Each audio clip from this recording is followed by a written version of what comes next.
Hello friends, నేను Dubai నుండి తెచ్చిన సరుకులో ఆల్రెడీ ఒకదాని పని అయిపోయింది. అదే Apple AirPods second generation. Mic work అవడం లేదు. కానీ దీంట్లో ప్లస్ పాయింట్ ఏందో తెలుసా? యాపిల్ ప్రోడక్ట్స్ వల్ల మీకు ఇంటర్నేషనల్ వారంటీ ఉంటుంది.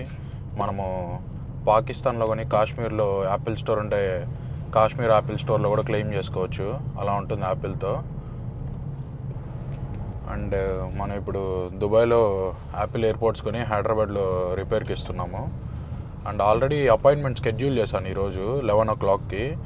బట్ వాళ్ళు నేను 11:30 కాల్ చేసి అడిగా ఇప్పుడు రావచ్చా అని చెప్పి. మనం ఏ టైంకి అయితే స్లాట్ బుక్ చేస్తామో ఆ టైంకే రావాలి అన్నాడు. సో ఇంకా మళ్ళీ రేపటికి రీషెడ్యూల్ చేశాను. రేపు 11 PM మళ్ళీ 11 AM మళ్ళీ ఎత్తుకొని పోయి ఎయిర్పోర్ట్స్ ప్రో ఇవ్వాలి. వాడు మనకు ఒక టైం స్లాట్ ఇస్తాడు కదా, ఆ టైం స్లాట్లో కానీ ప్రోడక్ట్ రిటర్న్ ఇవ్వకపోవాలి. అప్పుడు చూపిస్తా వాడికి టైం సెన్స్ ఎలా ఉంటుందో. అండ్ ఇప్పుడు ఎయిర్పోర్ట్స్ రిపేర్కి వద్దాం. ఇది రిపేర్ అంటే ఏం చేయరు, జస్ట్ ఎయిర్పోర్ట్స్ని డయాగ్నోసిస్ చేస్తారు. అంటే పైన క్లీన్ చేసి దానికి ఏమైనా సాఫ్ట్వేర్ అప్డేట్ ఉంటే ఆ సాఫ్ట్వేర్ అప్డేట్ చేసి దాన్ని స్పీకర్ టెస్ట్, మైక్ టెస్ట్ అవంతా చేస్తారు. సో వాళ్ళు మళ్ళీ ఆ సాఫ్ట్వేర్ అప్డేట్ అవంతా చేసి దానికి ఏమీ లేదు, రిపోర్ట్ అంతా కరెక్ట్గా వస్తే మళ్ళీ ఇచ్చేస్తారు. మనం టెస్ట్ చేసుకోవచ్చు. మళ్ళీ కానీ బాగాలేకపోతే మళ్ళీ మనం రిటర్న్ ఇవ్వచ్చు. సో ఒకవేళ కానీ డయాగ్నోసిస్ రిపోర్ట్లో కానీ నెగిటివ్ రిపోర్ట్ వచ్చింది అంటే మైక్ వర్క్ అవ్వలేదు అని వచ్చింది అంటే మనకి Indian version airports second generation ఏం క్వశ్చన్ లేకుండా కొత్త బాక్స్ ఇస్తారు, సీల్ చేయకుండా ఉండేది. సో అదనమాట ఎయిర్పోర్ట్స్. మనము యాపిల్ ప్రోడక్ట్స్ ఎక్కడైనా కొనుక్కోవచ్చు. ఇంటర్నేషనల్లో మనం థాయిలాండ్లో కొనుక్కోవచ్చు, మలేషియాలో కొనుక్కోవచ్చు, సింగపూర్లో కొనుక్కోవచ్చు, చైనాలో కొనుక్కోవచ్చు, ఏ వర్షన్ అన్నా కొనుక్కోవచ్చు. సో మనకి అది ఇంటర్నేషనల్ వారంటీ ఎక్కడైనా చెల్లుతుంది.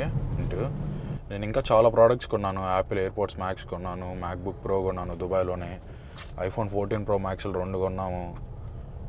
సో ఆల్రెడీ చెప్పా కదా దుబాయ్లో ప్రోడక్ట్స్ ఎలా అమ్ముతారో. పైన వీడియో ట్యాగ్ చేస్తాను, దాన్ని చూడండి, మీకు అర్థమవుతుంది యాపిల్ ప్రోడక్ట్స్ దుబాయ్లో ఎందుకంత చీపో. అండ్ మనకేం ప్రాబ్లం అయితే ఉండదు. ఆల్మోస్ట్ మనకు ఒక 8-9 monthsలో ప్రాబ్లం ఏమైనా వచ్చినా కానీ మనం రిపేర్ చేయించుకోవచ్చు ఇంటర్నేషనల్లో. కానీ ఆ వారంటీ అయిపోయే లోపలే చేసుకోవాలి. వారంటీ అయిపోయిన తర్వాత వెళ్ళామనుకో స్టోర్కి, మనకి ఫోనే 80,000-90,000 పడుతుంది. కానీ వీడు స్క్రీన్ గార్డ్ రీప్లేస్మెంట్ అయినా బ్లాక్ గ్యాస్ రీప్లేస్మెంట్లు అయినా కానీ మనకి బిల్లు వాచిపోతుంది. సో అదనమాట. వారంటీ అయిపోయిన వెంటనే ఎంత జాగ్రత్తగా ఉంటే అంత మంచిది మనకు. అండ్ నాకు చాలామంది దుబాయ్లో ఫోన్స్ కొనడము, యాక్సెసరీస్ కొనడం మంచిదేనా కాదా అని అడుగుతున్నారు. అవి అయితే ఒరిజినల్, కాకపోతే అవి ఏంటంటే ఒక వారంటీ ఆల్రెడీ ముందే స్టార్ట్ చేస్తుంటారు. సో ఒక 1 month ఆల్రెడీ ల్యాప్స్ అయిపోయి ఉంటుంది వారంటీ, అంతే తప్ప ఇంకేముండదు. మనకు అంత డిస్కౌంట్కి ఒక 1 month వారంటీ ఏమీ పెద్ద ఇష్యూ కాదు. ప్లస్ ఏదైనా ప్రాబ్లం వస్తే మనం 11 months 10 monthsలో మనకి సీన్ అర్థమైపోతుంది, మనం ఆల్రెడీ క్లెయిమ్ చేసుకోవచ్చు.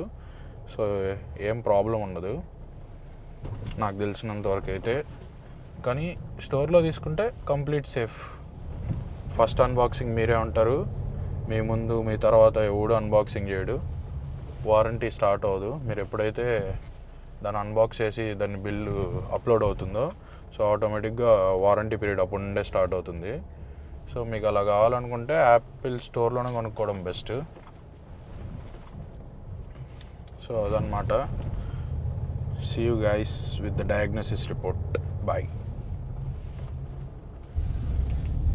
హలో ఫ్రెండ్స్, అదే ఇప్పుడే ఏఎంబి మాల్కి వచ్చా ఆప్రానిక్ స్టోర్కి వెళ్ళడానికి. మనం ఈరోజు 11 o'clock షెడ్యూల్ చేసాం. ఇంకా ఆల్మోస్ట్ 15 minutes ఉంది 11 o'clockకి. ఇప్పుడు వెళ్ళి ఎట్టి పరిస్థితుల్లో 11 లోపల వస్తాం. వాడు కానీ టైం మిస్ చేస్తే మాత్రం వాడికి కన్ఫర్మ్ టైం సెన్స్ ఎందుకు చూపిస్తా.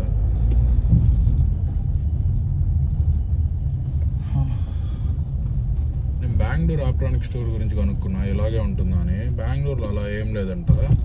డైరెక్ట్గా వెళ్తే అప్పటికప్పటికే తీసుకొని అప్పటికప్పటికే రిపేర్కి షెడ్యూల్ చేస్తారు. మన హైదరాబాద్ రూల్స్ రెగ్యులేషన్స్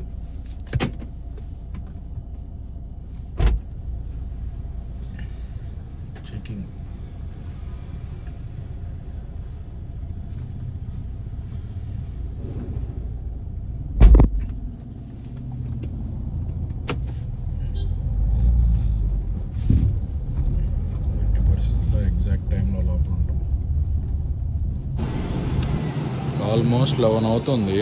వీడియో ఇంతవరకు స్టోర్ ఓపెన్ చేయలేదు. వీడు మళ్ళీ టైం సెన్స్ గురించి మాట్లాడుతున్నాడు.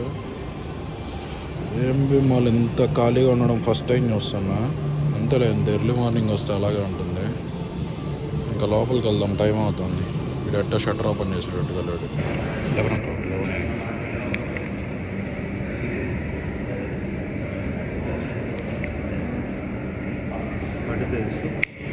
AirPods Pro mic is not working. When it is Yeah. person can't hear properly. No? Mic is not working. Other person can't hear properly. Yeah, other person can't hear me. How much time it will take, like, to check You have to the issue? You have to diagnose it first. If any issue is coming, only replacement option is there. No repairing option. Okay. Like for that, how many days? Just it is 8 days. Okay.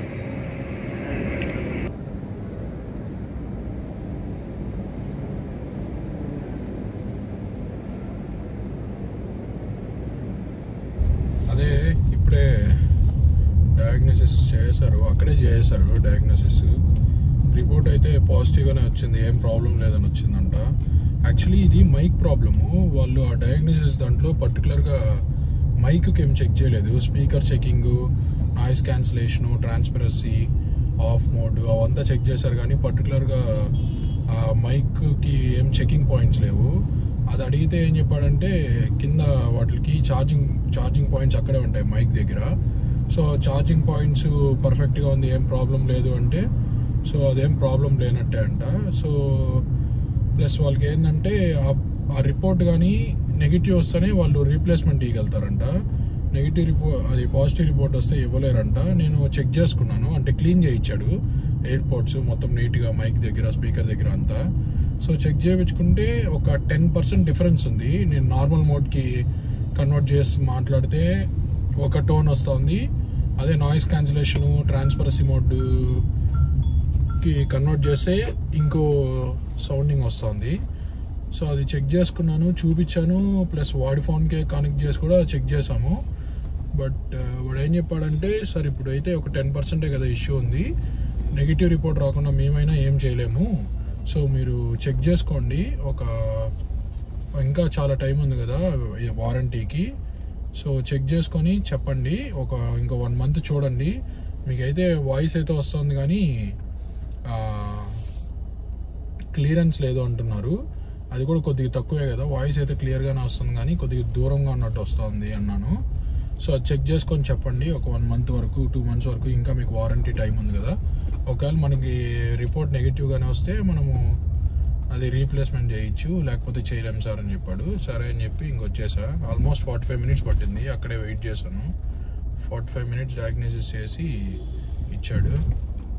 ఇంకా అదనమాట, మన airports అయితే పనిచేస్తుంది, ఏం problem లేదు, ఫికర్ అవ్వాల్సిన విషయం లేదు. అదనమాట. See you guys, bye.